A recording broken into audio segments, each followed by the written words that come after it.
Hello guys, நம்ம காலையில எழுந்ததும் நாம் செய்யும் முதல் வேலையே பல் துலக்குவதுதான்.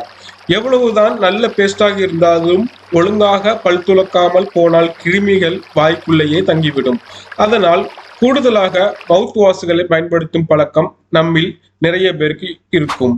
பல் மருத்துவர்களும் பல் துலக்குவது ஆரோக்கியத்தை பேணுவது மட்டுமல்லாமல் ஒட்டுமொத்த உடல் ஆரோக்கியத்தை மேம்படுத்த உதவி செய்யக்கூடியது. அதனால் வாய் மற்றும் பற்களை எப்போதும் சுகாதாரமாக வைத்துக் கொள்ள வேண்டும். அதே சமயம் பல் பராமரிப்பு பொருட்களில் அதிகப்படியான ப்ளீச்சிங் பண்புகள் மற்றும் ரசாயனங்கள் சேர்க்கப்பட்டிருக்கும். குறிப்பாக மவுத் வாஷ் போன்றவற்றில் இவை அதிகமாக இருக்கும். மவுத் வாஷில் பற்கள் மற்றும் வாயில் உள்ள கிருமிகளை அழிப்பதற்காக ஆன்டிபாக்டீரியல் பண்புகள் சேர்க்கப்பட்டிருக்கும். இது பற்களை சுத்தமாக கழுவுவதோடு மட்டுமல்லாமல் பற்களுக்கு இடையில் இருக்கிற அழுக்குகளை கிருமிகளையும் சேர்த்து அழிக்கும். மவுத் வாஷ் பயன்படுத்துவது மிகச்சிறந்த சுகாதார பழக்கம். ஆனால் அதற்கு அடிமையாகி விடக்கூடாது. மருத்துவர்களும் இது குறித்து எச்சரிக்கை விடுகிறார்கள். அளவுக்கு அதிகமாக மவுத் வாஷ் பயன்படுத்தும் போது பற்கள் தூய்மையாகலாம், ஆனால் அதிலுள்ள அதிகப்படியான ரசாயனங்களோ வாய் புற்றுநோய்க்கு மிக முக்கியமான காரணமாக அமைந்துவிடும்.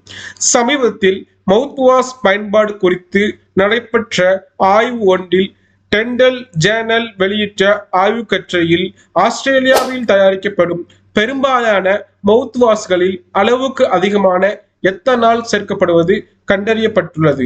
ஆல்கஹாலில் இருந்து பிரித்தெடுக்கப்படும் அசிட்டால்டிஹைடு புற்றுநோயை ஏற்படுத்துவதற்கான முக்கியமான காரணியாக செயல்படுகிறது. அந்த அசிட்டால்டிஹைடு சேர்மம் மவுத் வாஷில் மிக முக்கிய மூலப்பொருளாக சேர்க்கப்படுகிறது. மார்க்கெட்டுகளில் விற்கப்படும் மிக பிரபல நிறுவனங்களின் மவுத் வாஷ்கள் பலவற்றிலும் ஆல்கஹாலின் அளவு அதிகமாகவே இருக்கின்றன. நிறைய தயாரிப்புகளில் 26% மேல் ஆல்கஹால்கள் சேர்க்கப்படுகின்றன.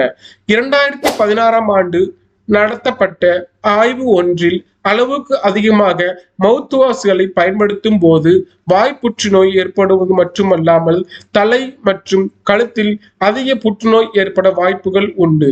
இதில் உள்ள குறிப்பாக அசிட்டால்டிஹைடின் சேர்க்கையால் இது ஏற்கப்படுகிறது. நீங்கள் பயன்படுத்தப்படும் சோடியம் லோரியல் சல்பேட் வாயில் உட்புறத்தில் உள்ள புற்றுநோய் செல்களை உருவாக்குவது மட்டுமின்றி அதிகப்படியான வலியையும் உண்டாக்கும்.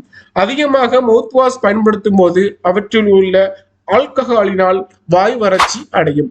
பொதுவாக மவுத் வாஷ் பயன்படுத்தும் போது பற்களில் உள்ள கரைகளை நீக்கும் என்று நாம் நினைத்து கொண்டிருக்கிறோம். ஆனால் அதிகமாக பயன்படுத்தும் போது பற்களில் கரைகளை ஏற்படுத்துமாம் இந்த மவுத் வாஷ். எனவே இனியாவது மவுத் வாஷ் பயன்படுத்தும் போது கவனமாக பயன்படுத்துங்கள் ஃப்ரெண்ட்ஸ். இது போன்ற பயனுள்ள தகவல்களுக்கு நமது சேனலை சப்ஸ்கிரைப் பண்ணுங்க அண்ட் கமெண்ட்ல சொல்லுங்க ஃப்ரெண்ட்ஸ்.